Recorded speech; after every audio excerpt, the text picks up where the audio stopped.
prácticas, sabe que algunas personas pueden dañar la integridad de su vida espiritual. Esto de cultivar la vida espiritual también tiene que ver con cuidarla. La parte espiritual es muy importante. Y ustedes saben, hermanos, cómo muchas veces cuando descuidamos la vida espiritual, cómo el diablo comienza a aprovecharse de nosotros. Cuarta característica: el maestro cristiano debe practicar la santidad. ¿Qué es la santidad?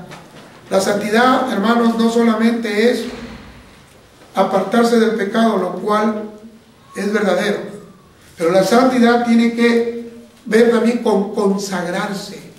Ser santo significa estar consagrado a Dios. Me parece que la clave es esta.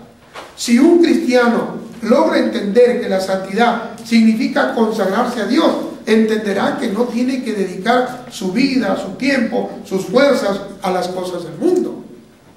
Entonces la santidad será una característica de un maestro cristiano.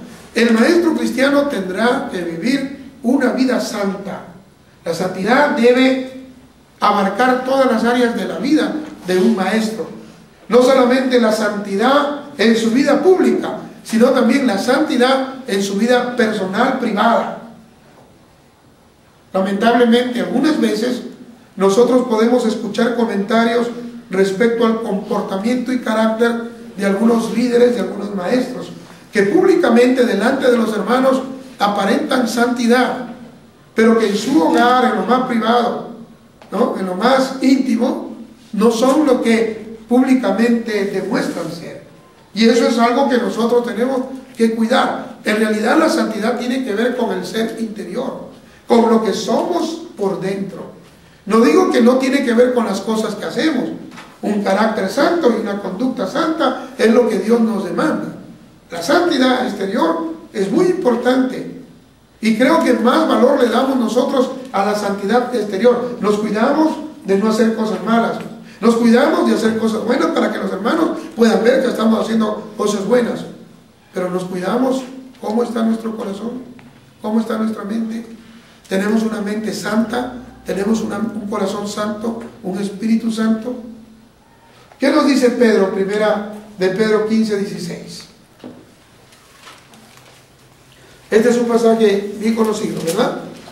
Primera de Pedro, capítulo 1, los versículos 15 al 16. Lea a alguien en voz alta. Sino como aquel que os llamó es santo, sed también vosotros santos en toda vuestra manera de vivir. Porque escrito está: sed santos porque yo soy santo. Dice el apóstol Pedro que el Padre Santo debemos ser santos también nosotros, sus hijos. Eso significa que como hijos de Dios debemos reflejar el carácter de Dios. Dios es santo, apartado del pecado.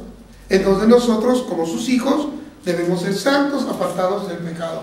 Pero no solamente porque Dios es santo, dice Pedro también, la Escritura lo dice. Escrito está. Nosotros generalmente decimos ser hijos de Dios, está bien, pero tenemos que mostrar en nuestra vida diaria, pública y privada, de que somos tales cosas. Si somos hijos de Dios, debemos vivir como tales, como hijos de Dios. Ahora, solemos también decir que somos cristianos bíblicos, muy bien, que la Escritura como palabra de Dios es la que rige, la que guía nuestra vida, muy bien. Pedro dice, la Escritura dice ser santos. Eso significa que la Escritura nos manda a ser santos. No solo tenemos el ejemplo del Padre Celestial que es santo, sino tenemos el mandato de la Escritura que debemos ser santos. Y hay una enseñanza implícita aquí. En el contexto en que Pedro está escribiendo, hay mucho relajo espiritual y moral entre los lectores de este epístola.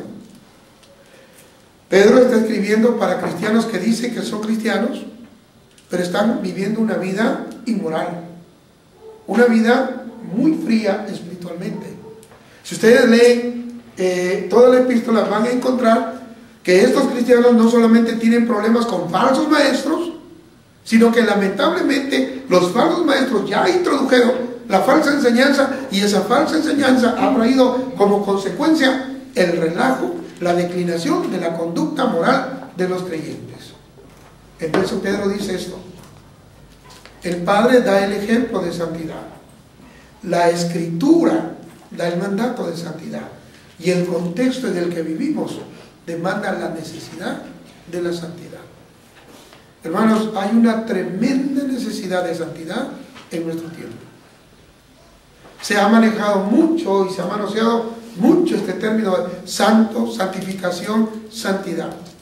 Tanto que ya ahora parece sencillo llamar a los cristianos santos. Pero cuando la Biblia usa estas palabras, santo, santidad, santificación, la usa con toda la seriedad del caso. Y el llamado del Señor a sus hijos es la santidad.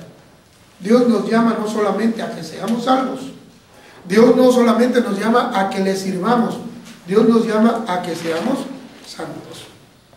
En realidad, como en algunas oportunidades yo les he dicho, Dios quiere que le sirvamos en santidad, que seamos siervos santos. Entonces, esa siempre será nuestra lucha, ¿no? Hay que entender bien lo que es la santidad.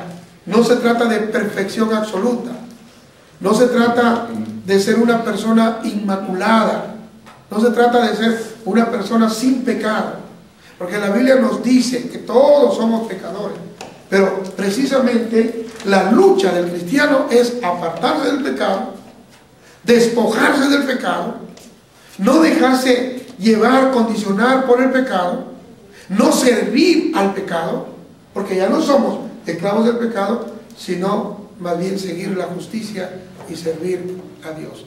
Entonces, la santidad es una característica espiritual de todos los maestros cristianos. Número 5.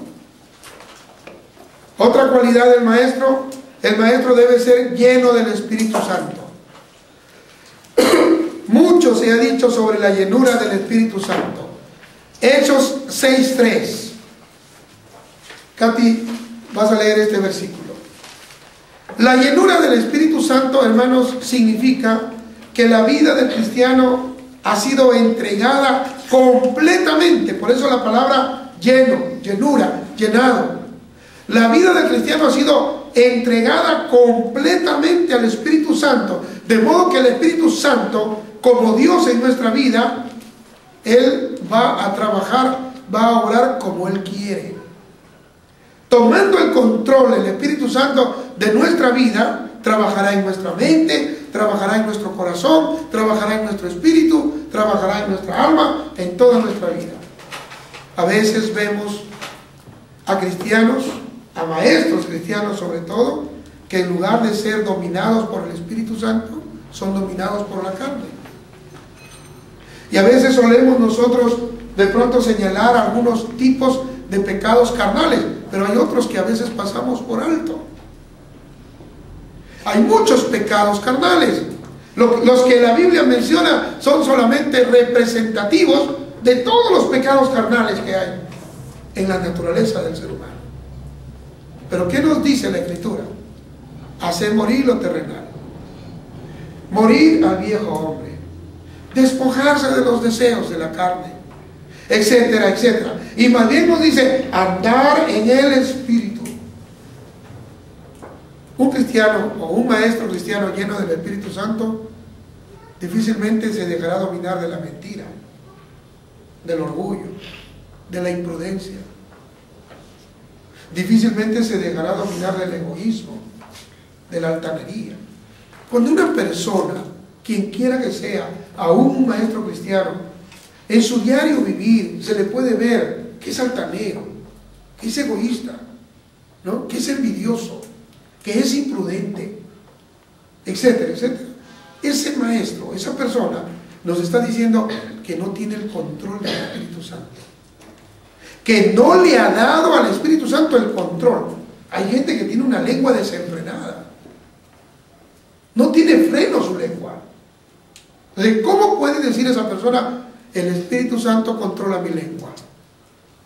Si anda diciendo mentiras, anda diciendo chismes, anda diciendo calumnias y a veces hasta palabras oeces. Entonces, cuando una persona dice que tiene el Espíritu Santo, la llenura del Espíritu